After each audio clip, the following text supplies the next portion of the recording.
Hello everyone. मैंने परसों एक वीडियो बनाया था आईबीपीएस क्लर्क का जो एग्जाम है उसमें इंग्लिश में जो स्टूडेंट्स वीक हैं उनके लिए। तो देखिए, जिनकी इंग्लिश वीक है, रीजनिंग मैथ्स अच्छा है, तो अगर वो इंग्लिश में एवरेज स्कोर भी कर लें तो कहीं ना कहीं मैथ्स रीजनिंग में वो अपना अच्छा स्कोर करके कट ऑफ को पार कर सकते हैं। अब देखिए, ये वीडियो स्पेशली मैं एक सीरीज निकाल रही हूँ, ये सीरीज है।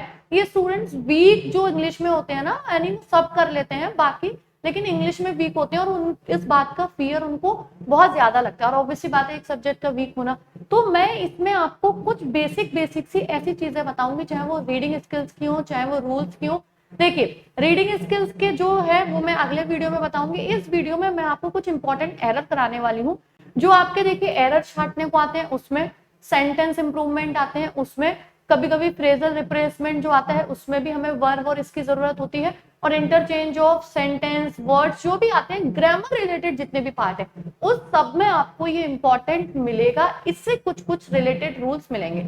अब इसमें 20 एरर्स हैं।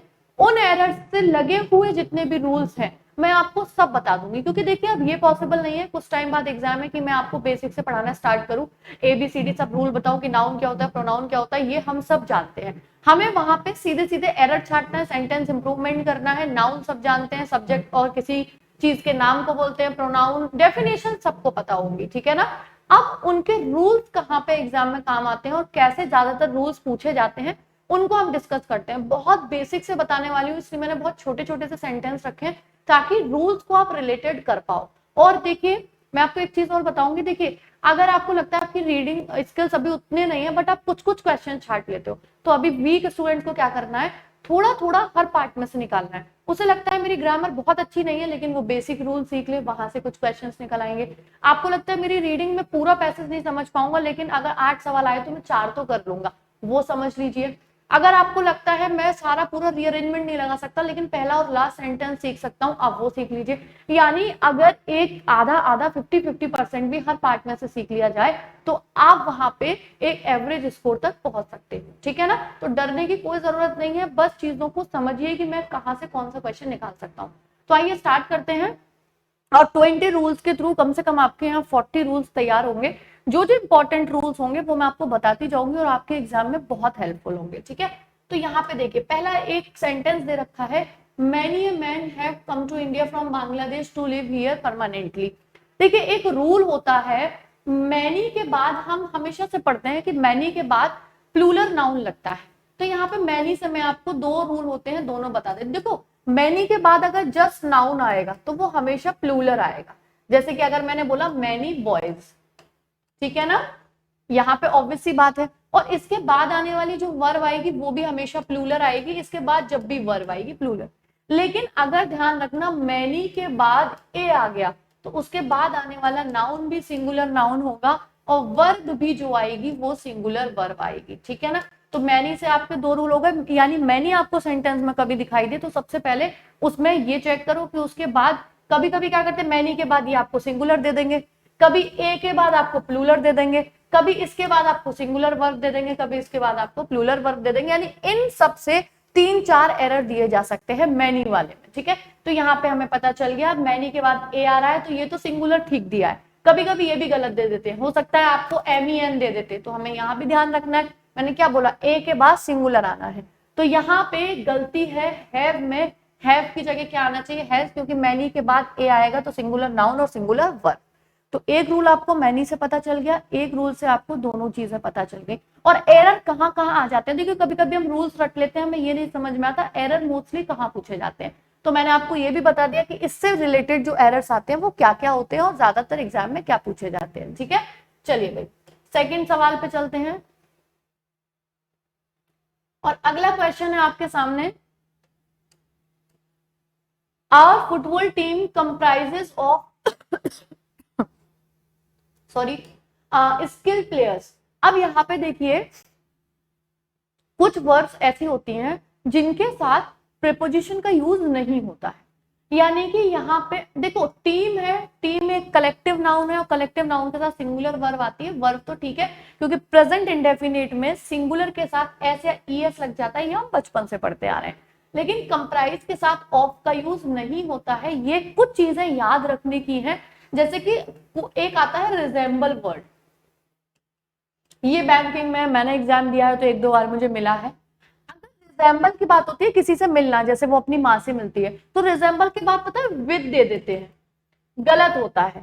सिंपल आएगा she resembles her mother, she resembles her mother. यानी रिजेंबल्स के बाद विद का यूज नहीं होता। इसी के साथ कंप्राइज माने किसी चीज से मिला होना, यानी हमारी जो टीम है वो अच्छे 11 स्किल्ड खिलाड़ियों से मिलकर बनी हुई है, तो कंप्राइज के बाद ऑफ का यूज नहीं होता। ये कुछ चीजें याद करने की होती है जो आपको याद करनी है। तो यहाँ से मैंने आपको दो इंपॉर्टेंट वर्ड बता दिया, रिजेंबल बता दिया और कंप्राइज बता दिया, ठीक है ना। चलिए भाई अगले सेंटेंस पे आते हैं, और अगला सेंटेंस है हमारे पास, knowledge and wisdom makes an individual truly complete and self assured। देखिए यहाँ पे नॉलेज और विजडम, मैं आपको बात करूं तो आपको लग रहा होगा एंड लगा हुआ है, दो सब्जेक्ट हो गए, और दो सब्जेक्ट के साथ मेक्स नहीं मेक आना चाहिए, क्योंकि प्रेजेंट इंडेफिनिट में सिंगुलर के साथ एस, प्लूरल के साथ फर्स्ट फॉर्म आती है, ये हम सब जानते हैं। लेकिन यहाँ ध्यान रखिएगा कुछ पेयर वर्ड्स होते हैं। पेयर वर्ड्स का मतलब होता है वो जोड़ी में यूज किए जाते हैं, और उन पेयर वर्ड्स को हमेशा सिंगुलर यूज किया जाता है, जिसमें आपको सबसे इंपॉर्टेंट है स्लो एंड स्टडी। ठीक है, एक होता है ना जो कछुए और खरगोश वाली जो रेस होती है, slow and steady wins the race होता है। तो हालांकि यहाँ पे दो सब्जेक्ट है लेकिन ये पेयर वर्ड होते हैं। ठीक है, जैसे कि अगर हम बोले लॉक एंड की, राइस एंड करी, है ना, एज एंड एक्सपीरियंस, ये सब क्या होते हैं, ये पेयर वर्ड्स होते हैं। तो पेयर वर्ड हमेशा सिंगुलर कंसीडर होते हैं, तो ये सिंगुलर सब्जेक्ट है तो सिंगुलर वर्ब बिल्कुल ठीक है। उसके बाद knowledge and wisdom makes an individual, एक इंडिविजुअल को बनाता है truly complete and self assured, पूरा कंप्लीट बनाता है और सेल्फ अश्योर्ड बनाता है। अब अगर आप इसमें एरर देखोगे तो इसमें कोई भी एरर नहीं है, क्योंकि ये भी ठीक है, कंप्लीट पूरा बनाता है, और सेल्फ अश्योर्ड यानी कि खुद में अश्योर, बिल्कुल एक अश्योर्ड की मुझे हिंदी नहीं आ रही है, सेल्फ अश्योर्ड का मतलब खुद में पक्का होना, खुद में मजबूत होना, ऐसे कुछ, ठीक है ना। तो इसमें हो जाएगा नो एरर, ठीक है। बाकी मैंने आपको बता दिया कि पेयर वर्ड्स के साथ ज्यादातर जो गलती देते हैं ना वो यहाँ मेक दे देते, लेकिन यहाँ पे मेक्स ही आएगा, ठीक है ना। चलिए नेक्स्ट क्वेश्चन की तरफ बढ़ते हैं, और नेक्स्ट सवाल है आपका, one of the boys who always give the correct answer is Samuel. देखिए यहाँ पे बहुत इंपॉर्टेंट चीजें हैं, ये आपको बहुत ज्यादा एरर दिए जाते हैं ये वाले। सबसे पहला एरर इसमें नहीं है वो वाले एरर, लेकिन वन ऑफ करके कौन कौन से एरर दिए जाते हैं वो मैं आपको बता देती हूँ। देखिए वन ऑफ के बाद कई बार ना यहाँ पे सिंगुलर नाउन दे दिया जाता है, जबकि आप बताइए अगर आप बोलोगे मेरे दोस्तों में से एक, तो वन ऑफ माई फ्रेंड्स बोलोगे ना, फ्रेंड नहीं बोलोगे। तो हमेशा ध्यान रखना वन ऑफ द, इसके बाद हमेशा प्लूरल नाउन लगता है। चलिए तो यहाँ पे ये बिल्कुल करेक्ट है, ठीक है, वन ऑफ द बॉयज। अच्छा उसके बाद ये रिलेटिव प्रोनाउन लगा हुआ है who always give the correct answer. अब यहाँ पे कुछ लोगों को लगेगा गिव्स आना चाहिए। देखिए जब भी ध्यान रखिएगा हु जो रिलेटिव प्रोनाउन के रूप में यूज हो, उससे जस्ट पहले जो नाउन आएगा, यहाँ पे वन उसी के अकॉर्डिंग आती है। क्यों आती है समझ लीजिए, वन ऑफ द बॉयज लड़कों में से एक, who always give the correct answer, जो हमेशा सही आंसर देते हैं, यानी कि वन ऑफ द बॉयज लड़कों में से एक, जो किसके लिए आया, जो हमेशा सही आंसर देते हैं वो लड़के, तो सैमुअल उनमें से एक है, सैमुअल इनमें से एक है। तो ज्यादातर जो एरर दे देते हैं एक तो यही दे देते हैं, और एक क्या करते हैं हु के जस्ट बाद यहाँ पे आपको गिफ्ट दे देते। आपको लगता है हाँ भाई वन है, वन के हिसाब से ठीक आ रहा है, लेकिन हु से जस्ट पहले यूज होने वाले नाउन के हिसाब से यहाँ पे वर्ब लगती है, और वर्ब यहाँ पे प्लूरल लगेगी, क्योंकि फ्रेंड्स वो सॉरी बॉयज प्लूरल है।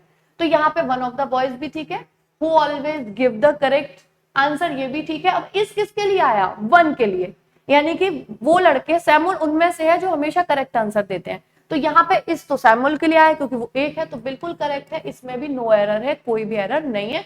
लेकिन इसमें कौन कौन से एरर आते हैं, दो एरर मोस्ट आते हैं। एक यहाँ पे आपको सिंगुलर दे दिया जाता है, एक इसके बाद जस्ट इसके हिसाब से लगेगी वर्ब और आपको इसके अपोजिट दे दी जाती है। ये प्लूरल है तो यहाँ सिंगुलर हो सकता है, यहाँ सिंगुलर है तो ये प्लूरल आपको दिया जा सकता है एरर में, तो ये ध्यान रखिएगा, ठीक है ना। चलिए भाई अगले सवाल पे आते हैं, और नेक्स्ट क्वेश्चन है, it is high time we renovate our old house. आप समझते हैं, देखिए मैं बोलूं आज का ही दिन था, या मतलब आज का ही दिन है जब मैंने ऐसा किया। जब भी आप कोई टाइम बताते हो, इट इज टाइम, आज ही का दिन या आज ही अभी ये टाइम है कि 5 साल पूरे हो गए, है ना। तो आप एक बात बताइए, अब कोई हाउस को, ऐसा तो है नहीं कि हाउस को रेनोवेट कराते रहते हो कि करते हैं। रेनोवेट का मतलब तो हो गया ना फर्स्ट फॉर्म, यानी कि प्रेजेंट इंडेफिनिट का सेंटेंस। अब आपने, यही तो टाइम है जब हमने अपना हाउस रेनोवेट कराया था, ठीक है ना। अब जब कराया तो रेनोवेटेड आएगा, यहाँ पे सेकेंड फॉर्म आएगी, यानी हम ऐसा बोलते हैं ना, it is time when I come to, मतलब when I came to Delhi, या जब भी एक टाइम है जब मैं दिल्ली आई, ये टाइम है जब मैंने ऐसा किया। तो अगर आप ध्यान रखिए, इट इज प्लस टाइम दिया है, उसके बाद आने वाली जो भी वर्ब होगी ना अगली, वो हमेशा पास्ट में होगी, ये आप ध्यान रखिए इस सेंटेंस, ठीक है ना। चलिए भाई अगला सेंटेंस, और अगले सेंटेंस की तरफ हम आते हैं। Headmaster has instructed the teachers to follow the rules of the school. ये एरर है आर्टिकल का, समझते हैं। देखिए जो पोस्ट नेम होते हैं ना, पोस्ट नेम, जैसे कि चाहे वो प्रेसिडेंट हो, चाहे प्राइम मिनिस्टर हो, चाहे प्रिंसिपल हो, चाहे हेडमास्टर हो, उनसे पहले दा का यूज होता है। बस आप ध्यान रखिए, पोस्ट नेम के आगे दा का यूज होता है, तो द हेडमास्टर आएगा यहाँ, ठीक है ना। चलिए भाई अगला, अब यहाँ पे हम बात करते हैं the first inning of the match was very sensational. देखिए एक वर्ड देखते ही ध्यान रखना, इनिंग कोई वर्ड होता ही नहीं है, चाहे सिंगुलर में यूज किया जाए चाहे प्लूरल में यूज किया जाए, वर्ड इनिंग्स ही होता है। और इससे रिलेटेड मैं आपको और वर्ड्स भी बता देती हूँ, जैसे देखिए एक वर्ड होता है ऑफ स्प्रिंग, ध्यान रखिएगा ये हमेशा ऑफ स्प्रिंग ही यूज होता है, ऑफ स्प्रिंग्स यूज नहीं होता। यानी ये रूल उनमें आता है, कुछ ऐसे नाउन होते हैं जिनको सेम यूज किया जाता है, चाहे वो सिंगुलर में यूज किया जाए चाहे वो प्लूरल में यूज किया जाए। यानी इनिंग्स को इनिंग्स ही यूज किया जाएगा, ऑफ स्प्रिंग को ऑफ स्प्रिंग यूज किया जाएगा। ऐसे कुछ वर्ड्स और होते हैं, जैसे सीरीज होता है, आप देखो चाहे एक मैच की सीरीज हो, जो 5 सीरीजेस तो नहीं बोला जाता ना, सीरीज बोला जाता है। ऐसी प्रजाति, स्पीसीज तो नहीं बोला जाता ना, स्पीशीज बोला जाता है। छोटे छोटे से रूल्स से अगर आप सब कनेक्ट कर लोगे तो आपको काफी सारे रूल्स पता चल जाएंगे, और एक एवरेज करने के लिए आपके लिए वो सफिशियंट है, ठीक है ना।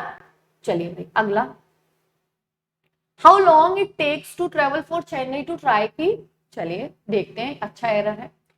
अच्छा बचपन से ही पढ़ा होगा क्वेश्चन वर्ड, अगर आप किसी से बोलते हो हाउ आर यू, तो हाउ के जस्ट बाद आपने क्या लगाया, हेल्पिंग वर्ब लगाई ना। चलो भाई यहां भी हाउ लॉन्ग जो है वो क्या है, एक क्वेश्चन वर्ड, ठीक है। अब हाउ लॉन्ग इट टेक्स, तो यहाँ पे इट पहले इन्होंने सब्जेक्ट लगा दिया, जबकि आना क्या था, पहले हेल्पिंग वर्ब आनी थी। इन्होंने तो सिंपल की तरह ट्रीट कर दिया, ऐसे इट टेक्स एस या ईएस लगा दिया, जबकि प्रेजेंट इंडेफिनिट में अफर्मेटिव सेंटेंस में एस लगता है और ईएस लगता है। इंटरोगेटिव और नेगेटिव में डू और डस का यूज किया जाता है, ये हमने सबने पढ़ा है। तो इसका सही सेंटेंस क्या होगा, how long does it take, और डज के साथ फर्स्ट फॉर्म आती है, तो how long does it take. तो ध्यान रखिएगा कोई भी क्वेश्चन वर्ड है उसके जस्ट बाद पहले हेल्पिंग वर्ब आती है, उसके बाद आता है सब्जेक्ट, तो यहाँ पे आ जाएगा डस, ठीक है, एरर ही हो गया। चलिए भाई टाइमिंग क्या हो गया, वैसे तो मैं 20 कराने वाली थी, बट मैं अगले वीडियो में इसे कवर कर दूंगी क्योंकि मेरी क्लास का टाइम हो जाएगा अगला जस्ट 10 मिनट बाद। तो मैं अभी 10 रूल्स आपको इसमें बता देती हूँ, और 10 के साथ मैंने हर रूल के साथ एक दो दो आपको बताया है, यानी कि 15 से 20 रूल्स आपको पता चल गए होंगे, है ना। और अगर आपको लगता है ये वीडियोस आपके लिए हेल्पफुल हैं तो आप बताइए, मैं आपको इस तरीके के बहुत सारे ग्रामर के, रीअरेंजमेंट लगाने के, कॉम्प्रिहेंशन के बहुत सारे वीडियोस बना के दूंगी, ठीक है। चलिए भाई, one should respect the religions of others as much as his own, बहुत इजी है, वन के साथ वंस का यूज होता है ना कि हिज का। और और यहां ध्यान रखिएगा एवरीवन में वन आता है, लेकिन एवरीवन के साथ हिज का यूज होता है। जैसे अगर मैं आपको बोल दूं एवरीवन शुड ओबे, तो वहां पे हिज आएगा, हिज एल्डर्स, ठीक है, लेकिन केवल वन के साथ वंस आता है, ठीक। चलिए भाई, और अगला इसका लास्ट इस वीडियो का क्वेश्चन है 10वां, और ये है on a holiday I prefer reading story books than visiting my friends. बहुत इजी है, ध्यान रखिएगा, जब भी ये आप नोट करते जाना, एक नोट्स बना लेना रूल्स के, जो जो मैं बता रही हूँ बस उनको याद कर लो, समझ लो, बस उतने रूल्स में अगर आता है तो, क्योंकि बहुत ज्यादा तो वैसे भी अब आपके पास टाइम भी कम है और आपकी इंग्लिश की अगर समझ भी कम है, तो आप उतने रूल्स कर लीजिए जितने आपको आपको लगता है कि याद हो जाएंगे और समझ आ जाएंगे, आएंगे तो आप कराओगे। अच्छा, प्रेफर के साथ हमेशा टू का यूज होता है, देन का यूज कभी नहीं होता। अब आप ये नहीं, अभी आपके पास टाइम है कि क्यों कैसे क्या, प्रेफर के साथ टू का यूज होता है, और टू का यूज किस किस के साथ होता है, जूनियर, सीनियर। अगर मैं बोलूं he is senior, than me नहीं आएगा, he is senior to me आएगा। तो prefer junior, senior, interior, posterior, इन सब के साथ है जिसमें लास्ट में ज्यादातर ओ आर लगे, और स्पेशली ये प्रेफर वाला या प्रेफरेबल, चाहे प्रेफल हो चाहे प्रेफरेबल हो, उसके साथ टू का यूज होता है। तो ये कुछ रूल्स आप अपने नोट करते जाइए, और अगर आपको लगता है तो आप मेरे को एक टाइम बता दीजिए कमेंट बॉक्स में, हम लाइव कम से कम 100 ऐसे एरर्स कर लेंगे, बस उतना सफिशियंट है कि आपको एग्जाम में कहीं ना कहीं इन्हीं से रिलेटेड चीजें मिल जाएंगी। बाकी मैं आपको रीअरेंजमेंट और कॉम्प्रिहेंशन पढ़ने के तरीके बता दूंगी, आप उसमें से एक एवरेज स्कोर रीजनिंग में निकाल लोगे, ठीक है ना। चलिए मिलते हैं अगले वीडियो में, थैंक्स फॉर वॉचिंग, जुड़े रहिए चैनल के साथ। और रीजनिंग मैथ्स के भी मैं आपको टिप्स और ट्रिक्स दे दूंगी, एक प्लेलिस्ट बना देती हूँ आईबीपीएस क्लर्क स्पेशल टारगेट, और उसमें से जितने भी आईबीपीएस क्लर्क के लिए 6-7 दिन में हो सकता है, वो मैं आपको सब टिप्स ट्रिक्स दे दूंगी जो आपके बहुत काम आने वाले हैं। ठीक है, चलिए मिलते हैं अगले वीडियो में।